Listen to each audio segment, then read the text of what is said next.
Jadi nggak mungkin orang disebut beriman sementara dia tidak sabar, sementara dia emosional, sementara dia temperamen, sementara dia orangnya meledak-ledak, sementara dia orangnya mengeluh, sementara dia orangnya berputus asa. Nggak mungkin. Karena sesungguhnya keputusasaan bukan di antara akhlak orang yang beriman. Orang yang beriman itu tidak pernah berputus asa. Serumit apapun masalah kita, kalau kita punya yakin sama Allah bahwa Allah ala kulli syai'in qadir, maka kita pasti akan punya harapan.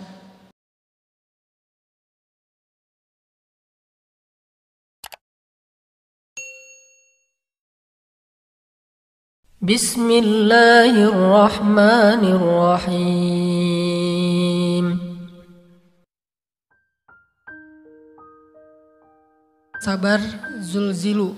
Ketika kita diuji dengan ujian ego, marah, perasaan, sakit hati.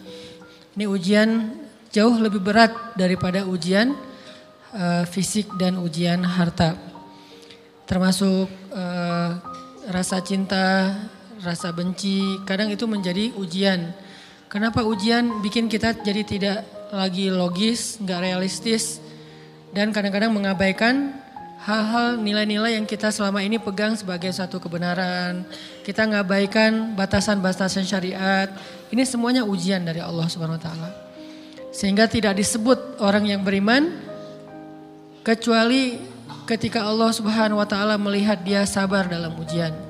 Kalau dia nggak sabar dalam ujian, malah di dalam pembukaan surat Al-Ankabut tadi Allah menggolongkan mereka termasuk orang-orang yang munafik. Apa arti yang orang munafik? Orang yang mengaku beriman tapi sebetulnya dia tidak beriman. Apa salah satu buktinya? Dia tidak sabar. Jadi kalau kita mau menilai diri kita mukmin atau munafik, dan ini bukan materi untuk menjudge orang lain, oh ternyata dia tuh munafik, bukan. Lagi-lagi konsep kita belajar itu angle-nya untuk diri kita sendiri. Saya sangat tidak merekomendasikan kita belajar untuk mendapatkan kaca pembesar, mencari-cari kesalahan saudara kita. Tapi kita belajar untuk semakin bisa bercermin untuk menemukan aib dan kekurangan diri kita. Jadi semakin kita tahu ilmu agama, semakin kita tahu ayat dan hadis, semakin kita punya cerminan untuk menilai diri kita dan memperbaiki diri kita. Bukan nyari kaca pembesar untuk memperjelas aib-aib dan kesalahan orang lain. Kalau kita pengen menilai diri kita ini orang yang mukmin atau munafik, caranya lihat aja kita sabar nggak nih, terutama dalam masalah emosional. Dalam masalah ego, dalam masalah marah, dalam masalah hawa nafsu, dalam masalah perasaan cinta, dalam masalah benci segala macam. Masih bisa gak kita adil bahkan kepada orang yang kita benci? Adil kepada orang yang kita benci. Adil kepada musuh sekalipun. Bahwa jangan sampai kita gara-gara gak suka kepada seseorang, kita berlaku zalim kepada dia. Jangan. Ini berarti kita harus ngelawan ego kita sendiri. Ego untuk memaafkan orang lain, ego untuk bisa melupakan kesalahan orang lain, ego untuk bisa berlapang dada dengan hal-hal yang gak nyaman daripada orang lain. Ini adalah ujian yang paling berat. Di situ kita bisa lihat kita nih mukmin atau munafik. Kalau gak pernah sabar sama sekali dalam masalah ego, dalam masalah emosional, berarti jangan-jangan kita tergolong di antara orang-orang yang kata Allah, wa ma hum bimu'minin. Mereka bukan orang yang beriman.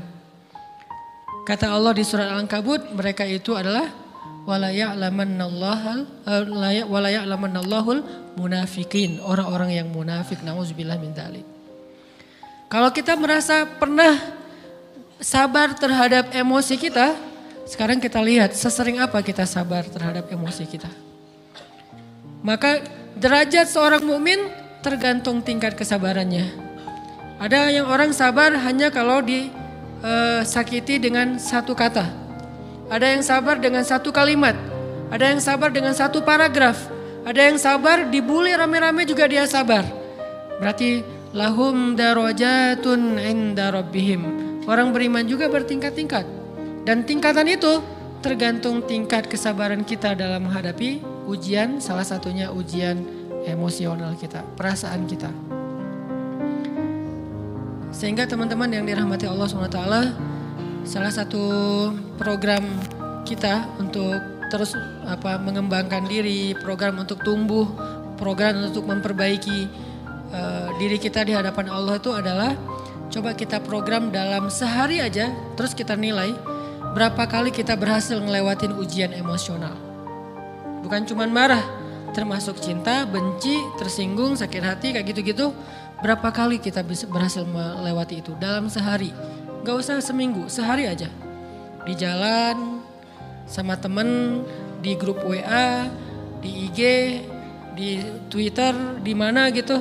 Coba kita lihat berapa kali kita bisa menahan diri kita dan bersabar.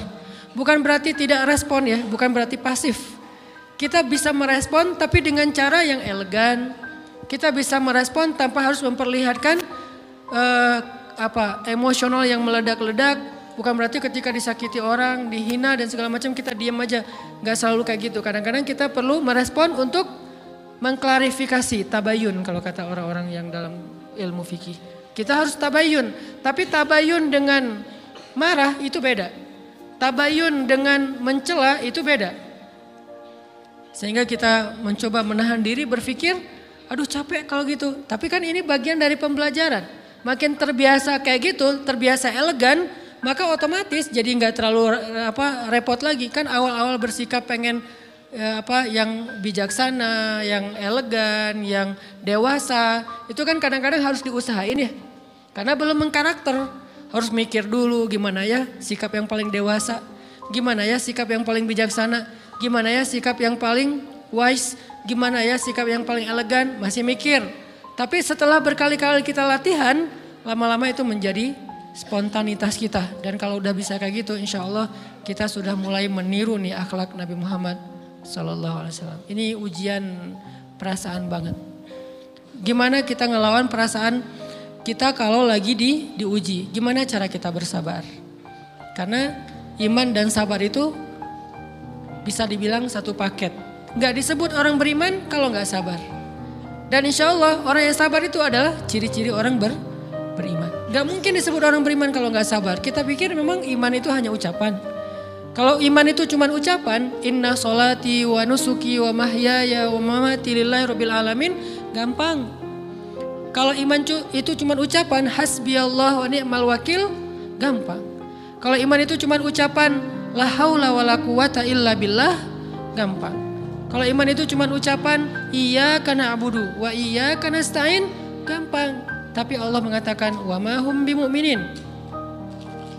Ahasiban nasu ayyutraku ayyakulu amanna wa hum la yuftanun. Emangnya cukup dengan hanya mengatakan kami telah beriman lalu tidak diuji? Ternyata iman adalah sabar dalam ujian. Jadi nggak mungkin orang disebut beriman sementara dia tidak sabar, sementara dia emosional, sementara dia temperamen, sementara dia orangnya meledak-ledak, sementara dia orangnya mengeluh, sementara dia orangnya berputus asa. Nggak mungkin. Karena ulama mengatakan la tayasu, jangan berputus asa. Fa innal ya's laisa min akhlaqil muslim atau mu'min. Karena sesungguhnya keputusasaan bukan di antara akhlak orang yang beriman. Orang yang beriman itu tidak pernah berputus asa. Serumit apapun masalah kita, kalau kita punya yakin sama Allah bahwa Allah ala kulli syai'in qadir, maka kita pasti akan punya harapan. Kalau kita yakin bahwa Allahu Akbar, sebesar apapun masalah kita, Allah lebih besar daripada masalah kita kan? Bukankah kita mendengar Allahu Akbar, Allahu Akbar. Ada gitu yang lebih besar daripada Allah? Harusnya kita tidak pernah berdoa kepada Allah sambil mengatakan, ya Allah saya punya masalah besar. Itu sama aja dengan kita ngeledekin Allah. Sama aja kayak kita datang ke teman kita bilang gini, saya mau pinjam duit. Enggak akan banyak kok, saya tahu kamu kalau kebanyakan kamu enggak akan sanggup. Kan enggak mungkin kita ngomong gitu kan ya. Saya lagi banyak hutang nih. Saya mau minta tolong sama kamu. Insya Allah saya enggak akan minta seutuhnya. Saya tahu kamu juga kurang duitnya. Saya minta dikit-dikit aja lah. Kan enggak gitu kan cara kita minta tolong. Sama aja kita doa, ya Allah saya punya masalah besar. Ngomong ke Allah punya masalah besar. Kalau kita ngomong ke manusia kayak gitu wajar. Tapi ke Allah, ya Allah saya punya masalah kecil nih. Apa? ada hutang sedikit, berapa? 100 M. Allah kan ghaniyun, maha kaya. Jadi jangan pernah mengatakan 100 M itu besar di hadapan Allah. Kita ngeremehin Allah banget. Bukankah Allah maha kaya? Jangan pernah mengatakan bahwa musibah kita, ditinggalkan orang yang kita cintai, dibully seluruh dunia, itu besar di hadapan Allah. Bukankah Allah cukup buat kamu, kata kamu? Inna sholati wa nusuki wa mahyaya hasbi Allah ni'mal wakil. Jadi Allahu Akbar. Sehingga kalau kita berdoa, ya Allah saya punya sedikit masalah. Bukankah Umar pernah mengatakan, ya nafsi, idza daqat alaikid dunya, fala taquli ya rabbi indi hammun kabir, faquli ya hammun indi rabbun kabir. Wahai jiwaku, kalau kamu merasakan kesempitan, kegalauan, bingung, sakit, jangan pernah kamu mengatakan ya Rabbi saya punya masalah besar. Tapi katakanlah wahai masalah saya punya Rabb yang maha besar. Iman dan harapan, berharap itu nggak bisa dipisahkan. Iman dan sabar itu nggak bisa dipisahkan. Iman dan berserah diri atau menyerahkan urusannya, tawakul atau kita nyebutnya tawakal, nggak bisa dipisahkan. Bagaimana kita mau menyebut diri kita mukmin sementara kita nggak sabar ketika diuji dengan perasaan? Alhamdulillah kalau kita selama ini masih bersabar dengan ujian fisik. Ujian fisik yang setiap hari kita alamin apa? Lelah, capek, pulang kerja, pulang sekolah, pulang dari kampus, ngaji. Capek kan? Belum lagi macet-macetan, belum mandi pula. Dari tadi pagi, dari semalam kurang tidur dan segala macam. Lelah, capek, ngantuk. Kadang-kadang sampai drop kesehatan kita. Kita bisa lalui itu. Gak apa-apa, capek-capek juga. Yang penting saya pengen belajar.